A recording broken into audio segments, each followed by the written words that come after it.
Hey, what's up, guys and gals? It's the Tyrant here, and it's that time of week again where you guys ask the questions and I give you the answers. Welcome to my weekly Q&A session. Love this time of the week. I've got such a great audience here. Thank you for being here today. You know, not much has really gone on this week. Posted a new Everything Wrong with Halo. We've got another one coming up on Monday. So let's go ahead and jump right into it. For those of you who want your question submitted, you want to get your name up there in the spotlight, all you have to do is submit your question in the comment section below, or you can hit me up on Twitter, and I tend to take the Twitter ones at a higher priority. It's not that the ones in the comment section aren't important. They certainly are. They're every bit as important, but you know, the Twitter ones people really go out of their way for. So if you aren't following me on Twitter, it's at MythicTyrant, and there's a link in the description below for my Twitter feed. And once you ask the questions, I usually pick about 12 of them or so, and I'll answer them the following week. If I don't pick yours, try not to get too frustrated. It's okay, you know, just ask again, or again, knock on my door on Twitter and just be like, Twitter, by the way, yes, not the real one, Twitter, and just say, hey, you know, I've asked this question a couple of times. Can you make it a priority? And so, yeah, that's what I'll do. And that's all you got to do. So let's go ahead and jump right into it. Our first question comes from Twitter this week, and it's from Hollis1973. That's pretty cool.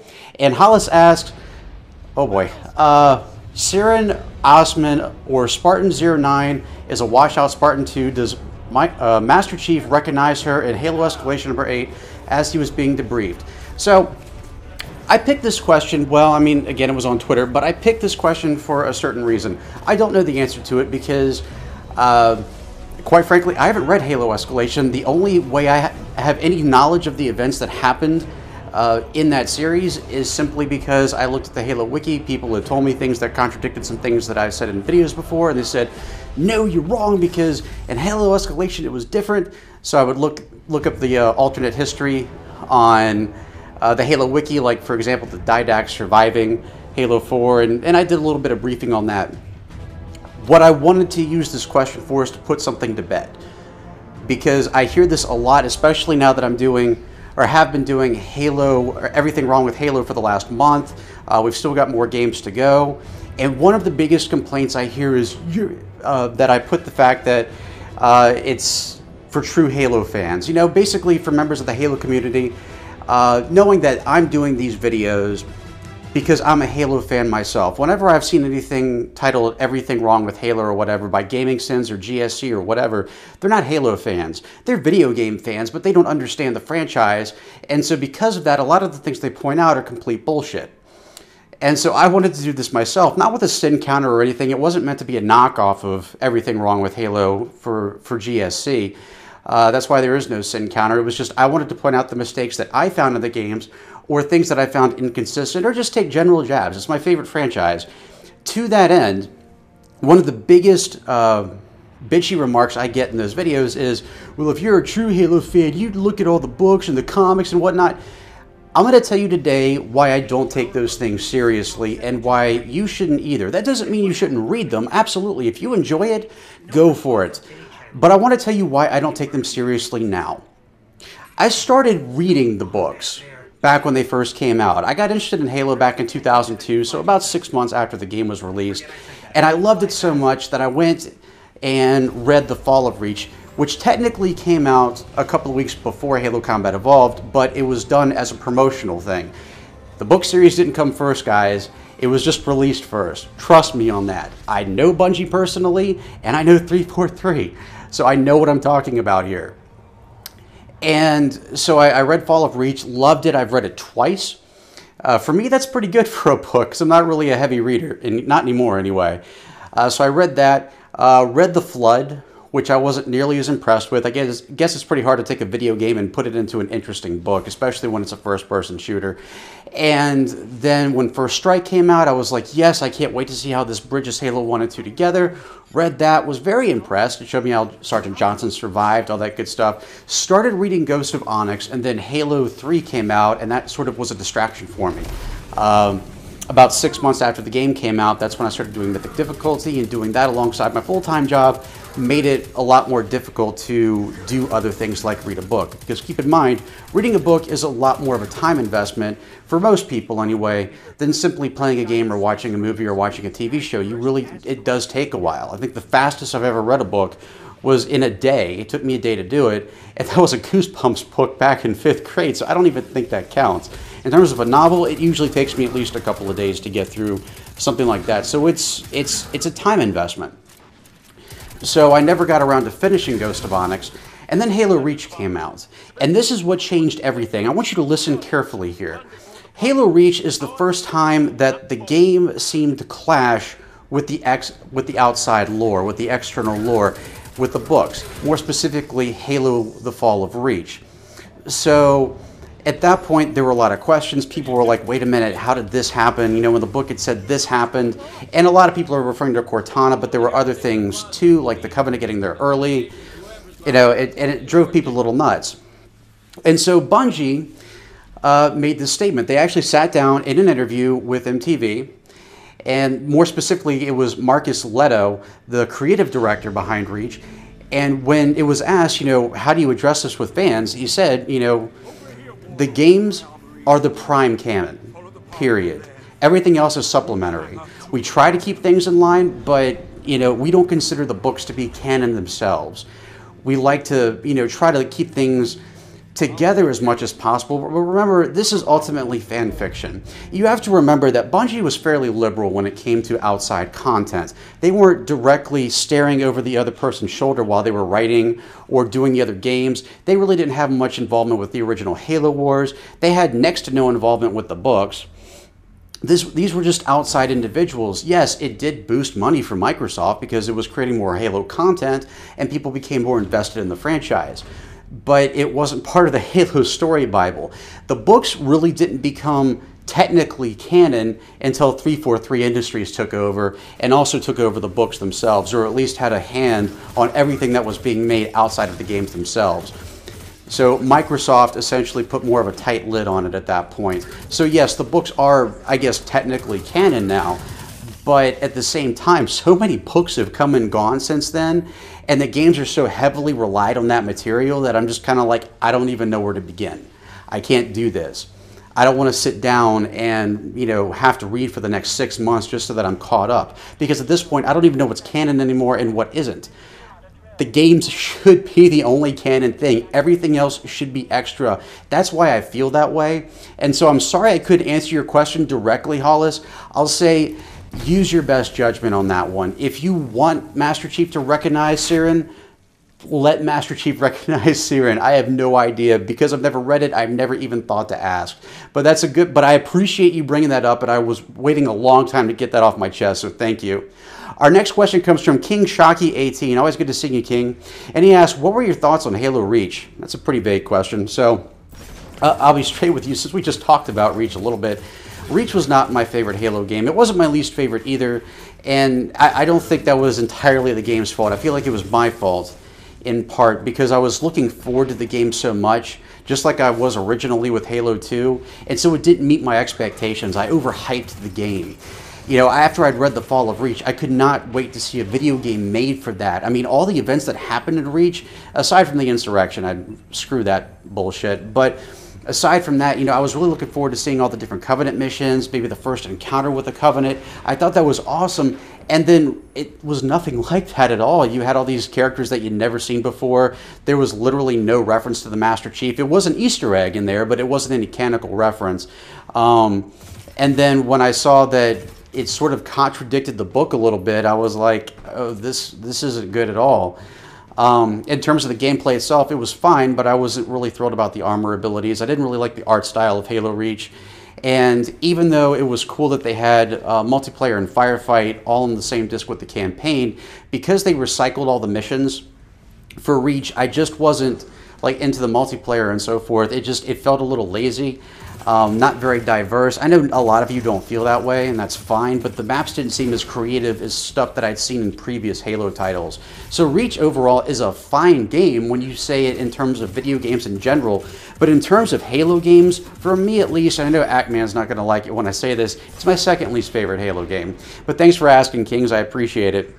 Our next question comes from Austin K.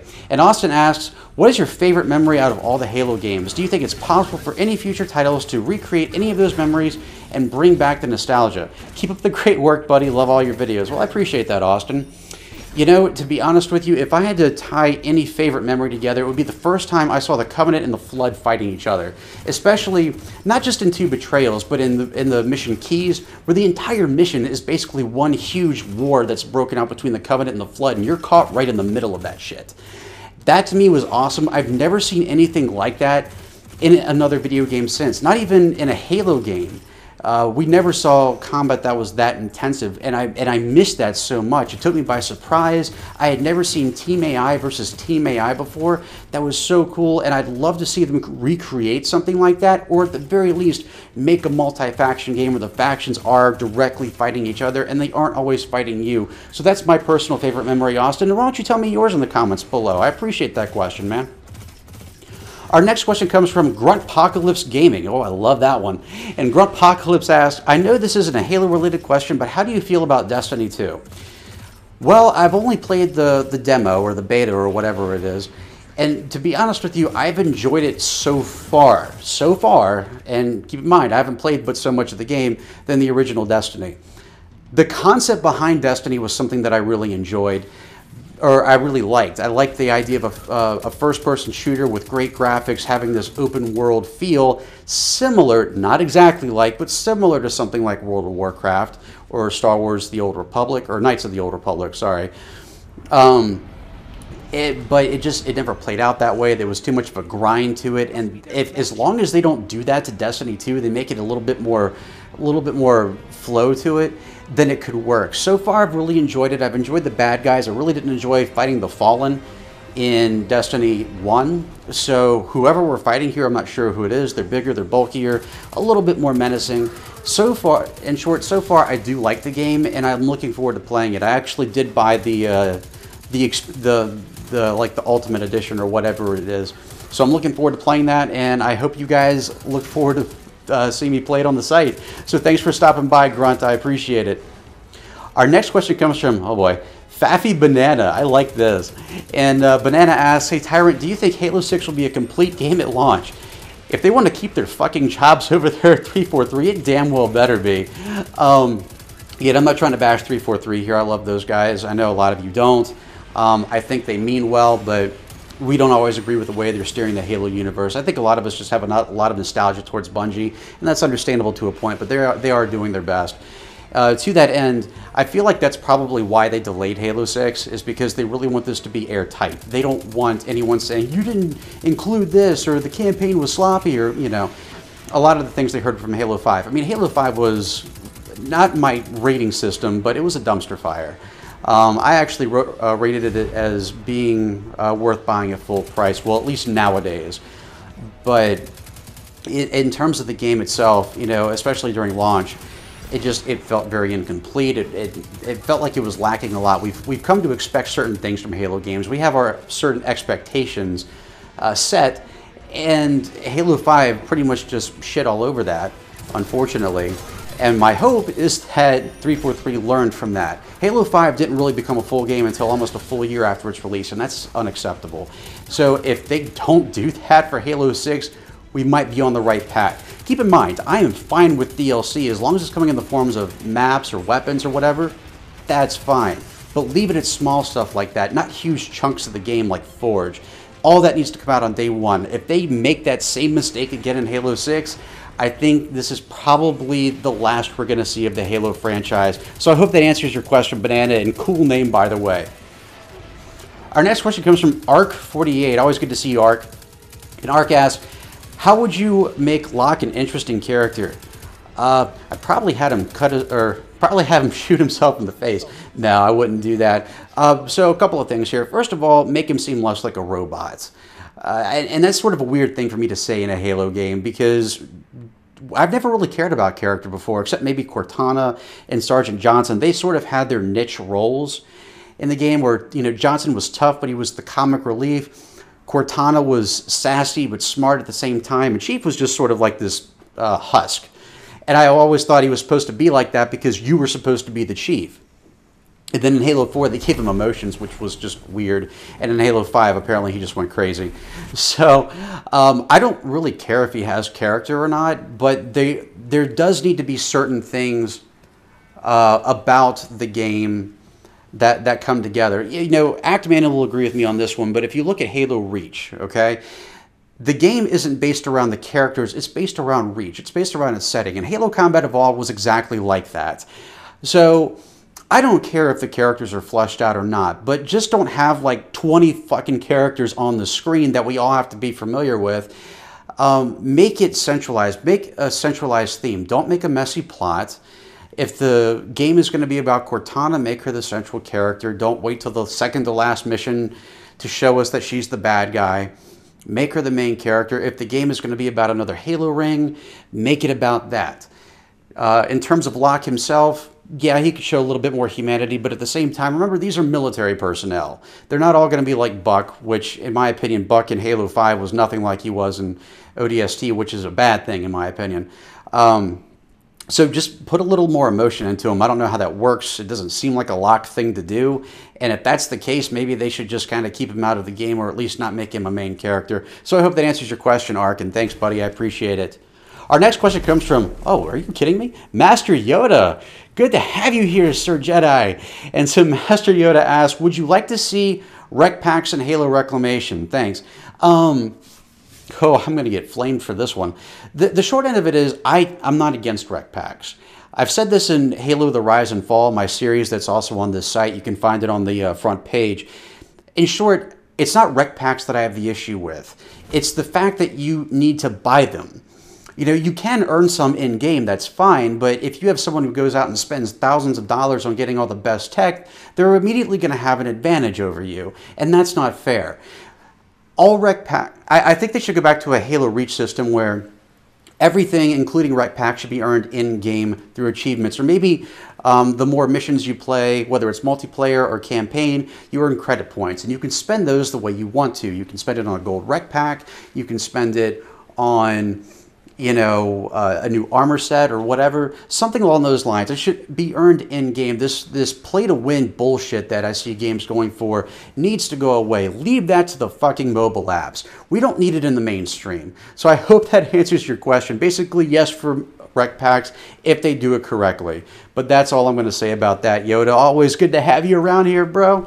And our next question comes from Golden Elite 10. Always good to see you too, man. And Golden Elite asks, will Ratas Vadum, I don't know if I'm pronouncing that correctly, I know it's an elite, aka Halfjaw, returned in Halo 6, missed the last 2 weeks. Oh, I'm sorry to hear that, bro. So that would be really cool. You know, I've always been curious as to what happened to him. We haven't seen him since Halo 3, and I always thought he was like Arbiter's right-hand man. We don't really see him in Halo 5. Well, actually, we don't see him at all. So, and you know what? I think it'd be cool if he was like a leader in Halo Wars 2. I think that would be kind of neat, too. But should he come back in a Halo game or Halo 6? Yeah, I think that'd be a great idea. We need to flesh out the elites a little bit more. If we're going there with the elites, if they got to speak English and we have to be able to get along with them and all that stuff, you know what? Let's bring one of the cool ones back too. Arbiter's great, but I love the Shipmaster. So Golden Elite, that's a great question, and it fits your name perfectly, bro. Our next question comes from Adele Altamimi. And Adele asks, how do you feel about the Master Chief somehow being an antagonist in the next Halo game, and how would it be implemented? I don't know. How do people feel about packing their bags at 343 Industries? No, I do not think that should be a thing at all. People already gave them shit for not including the Master Chief enough in Halo 5. This is going to be a Master Chief surrounded story, basically. You know, it's going to be Master Chief from start to finish, so you are going to be the Chief. I don't think that he's going to be a public enemy #1 like they sort of teased in Hunt the Truth for Halo 5 Guardians. And honestly, I'm kind of glad they didn't go that route anyway, because I thought it was a shitty idea. Regardless of what you think of Halo 5, even if you didn't like the current plot, I didn't like what they were teasing with Hunt the Truth. So my personal thoughts on this are, don't make him a villain. That would be the worst thing you can do. I would say the only controversial thing I would do with Chief, and we've talked about this in previous videos, is you would kill him off, or he would sacrifice himself to save Cortana and the universe and whatnot. That I could see. Making him the bad guy, no. I think that would pretty much kill the franchise at that point. So that's a great question, Adele. Thank you. Our next question comes from Ratas. And Ratas asks, "Hi Tyrant, I'm pretty sure 343 is working on a Halo sequel based on the Covenant with Elites as the main characters, or the Insurrection, Call of Duty style. What would you prefer? As I've said in previous videos, an Insurrection game would be a fucking stupid idea, and I never want to see that happen. You fight aliens in Halo games. That's it. If you want to fight people, go in multiplayer. That's fine, but leave the campaign alone. That is aliens and aliens only. If you want to fight people in campaign, again, like you just said, Ratas, you've got Call of Duty, you've got Battlefield, you've got Titanfall, you've got so many things out there. Don't make Halo another one of those games. Make it its own thing. So if I were to have to choose between those two, I would honestly say the Covenant hands down. I think the Arbiter's got an interesting story behind him, and I would love to see what he's been up to all these years. So I appreciate that question, Ratas, and thank you. Our next question comes bestest friend J0. That's cool. And friend asks, if there was another spin-off game outside the main story that takes place or takes a format different from the rest of the Halo games like Halo Wars, what format would you want it to be? One that I've tried before that seems to work is third person. I know that's a little weird for a Halo game, but there was a mod for Halo PC that allowed you to do exactly that, and it works surprisingly well. You know, you could still aim and everything. You could zoom in and out if you wanted to. And we've seen something similar with theater mode back in the days of Halo 3, Halo 3 DST, and Halo Reach, where you had the option to do, of course, your first-person cam and free cam, but you also had third-person following cam. And that worked pretty well, and the graphics were great. You got to enjoy the graphics a bit more. I think that it's something that could work. I'm just not sure what they would apply it to, what story they would apply it to, because it'd have to be something off the main story arc. We've seen them go different platforms before. Halo Wars, obviously, and Halo Spartan Assault and Spartan Strike. I think they were very unique games. They worked just fine. I think they could apply the same to a third-person game, but it would have to be something, you know, off base. Maybe either a prequel story or something that takes place between some of the other games, like maybe between Halo 3 and Halo 4, or something like that, or maybe even right before Halo Reach. Maybe a game about Harvest, for example, for third person. I think that would work pretty well. So that's my opinion. I can't really see anything else working other than that, but that's a good question, bestest friend. Thank you. And thank you for being my friend. And our final question of the week comes from Bobby Frank. Bobby Frank asks, what is the most disappointing thing or event in Halo? So this is going to be a two-part question, and I'll answer the most direct one first. Halo 2 itself was, to me, a disappointment, and a lot of you are probably wondering, why is that? You have no idea how much I was looking forward to Halo 2 when it was first coming out. You know, I saw the original trailer, how great the graphics looked. This is coming off of not just beating the first game, but also reading Halo: The Fall of Reach. And so I was so excited for this. This was going to be the final stronghold to humanity. Earth had been discovered and it was under attack. This was huge news. This was big shit. And I was so excited. But then, we saw the goodness that is the E3 2003 trailer. You're going through this huge metropolis. You have these phantoms. You have these new brutes. You have the ability to hijack vehicles, dual-wield weapons. And the graphics were so beautiful. Oh, yes. And then Halo, the E3 2004 trailer showed up, and we got a look at the multiplayer, and you found out that you could be an elite, which was kick-ass.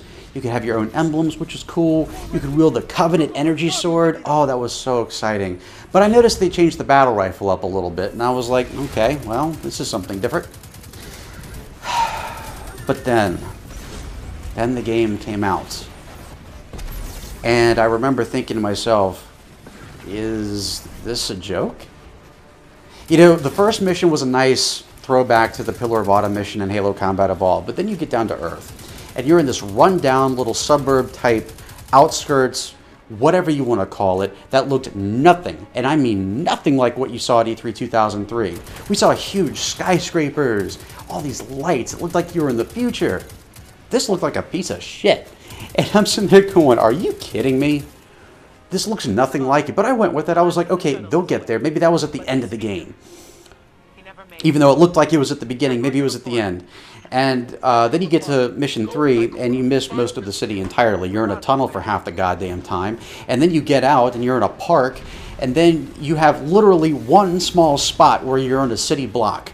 That's it. That's the game. 2 out of 14 missions. Let me back this up a little bit. The entire promo, everything building up, the entire campaign building up to the release of Halo 2 was the Covenant attacking Earth. You guys think you got ripped off in Halo 5? That was the biggest ripoff for me. And then you go and play as the Arbiter. Aliens can talk now, so we've gone from science fiction to science fantasy. Oh my god, I was flipping out. I was like, what is going on here? You know, even if you like Halo 2, and if you do, that's great, more power to you, but it wasn't flowing with how the series had gone so far. So for those of you who do pay attention to the books and you consider them canon, if you read Halo Reach, or The Fall of Reach, I'm sorry, if you read Halo The Fall of Reach, then you played Halo Combat Evolved, then you read The First Strike, and then you played Halo 2, it just doesn't add up. The story is fantastic. In terms of video game standards, yeah, Halo 2 is an A+, but in terms of a Halo game, it just didn't fit. It didn't fit the advertising, and then later on in the game, you got another Halo ring. You spent the entire last game on a Halo ring, and now they're doing it again. And it doesn't look as good and futuristic as the last Halo ring either. You have all these crumbling buildings and bullshit, and I was like, what is this? What am I playing? And then you get to High Charity. You get to see the inside of a Covenant city. How cool is that? But you never actually get to do that. You're on the outskirts of the city the entire time. You're going to the towers. You have this big, beautiful picture right in front of you. You've got the key ship in the middle of the city. You've got huge skyscrapers everywhere, but you don't ever get to go down in there. Even when you kind of do in Halo 3, you can't recognize any of it. It's all covered in flood biomass. Hey, and then, of course, the biggest thing for most people is the fact that it had a to-be-continued ending. And that really... So now you waited all this time for Halo 2. You got to wait 3 more years to figure out how it ends. And then the gameplay itself was scripted. And you had jackal snipers, so the freedom of being able to just roam around and do what you wanted like Halo Combat Evolved was gone. Halo 2 was my biggest disappointment ever in terms of just in-game stuff. And again, if you guys like it, you can argue the points if you want to. That's fine. This is an opinion-based thing only. It's not factual. I can't say that Halo 2 is the worst game ever because that's only my personal opinion. You may think it's the best game ever, and that's fine. But that was my most disappointing game moment. But there's still more. That wasn't my most disappointing Halo moment. My most disappointing Halo moment was when Bungie handed the keys over to 343 Industries. Now, I'm not bashing 343 on this at all. Okay, understand that out the gate. I'm not saying anything about 343 in that regard. But it was disappointing because it broke up the community. You had people who were so loyal to Bungie. And I was one of those people, you know. It's not that I'm not now, but it's not in the same way. You know, these were relationships that I'd built over years, and I didn't know what to do. Should I stay with the game that brought me to the company or the company that brought me to the game? And eventually I went with Halo, and I wasn't really sure how to handle that. Then Destiny came out, and I was just kind of like, I'm not really sure what this is. And so a lot of my friends from the Halo community did follow me over from Bungie to 343, but as time went on, you know, people saw the direction they were going, and one by one they started dropping out. RC Master was probably the most notable one. You know, he and I had always worked together on the Mythic difficulty guides, you know, always finding new secrets and stuff, improving on each other's strategies, and I miss him a lot. He's a great guy. And when he left, I was just kind of like, well, that sucks. He didn't even bother buying an Xbox One so we could get a Halo 5. He's just like, I'm not interested in it anymore. And then, as you know, a couple of years ago, well, not really that long ago, maybe about a year and a half, Naked Eli also dropped out. And so I feel almost like it would have been better just to leave well enough alone. Instead of, you know, Bungie selling the rights to the 343 and continuing the Halo saga, they should have just stopped it and left the forums the way they were on Bungie.net so people could still, you know, make mods if they wanted to, or just have, you know, fun conversations about the game. You know, it's been 10 years since Halo 3 was released, and I feel like to this day I could still happily be on those forums. In fact, my Mythic difficulty post on there was the highest post on the forum. That was made by just a regular community member and not by an employee. It had like 15,000 post by the time we eventually left the thread, or at least by the time they shut down the forums so that you couldn't use them anymore, and they ended up doing their own thing. It even beat out the Recon forum, so that was a huge deal, and just that was a home to me, you know? So I would say my most disappointing Halo moment, period, both in the game and out, was the separation of Bungie and Halo.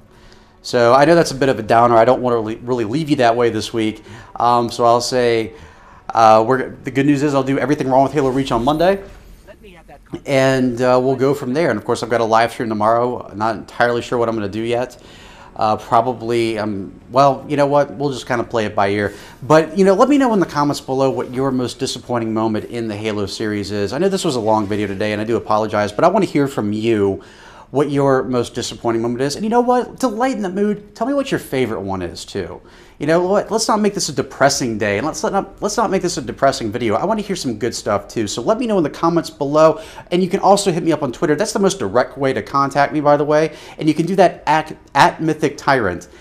Link to my Twitter feed can be found in the description below. And if you like this video and you want to see more and you want to stay up to date on all your Halo news, click that subscribe button for more great content every single day right here on MythicTyrant.com, and a chance every single week to have your question answered and featured in a video. Thanks so much for watching, guys and gals. I hope you have a great weekend. I'll catch you right back here next time. And as always, I'm the Tyrant, signing off.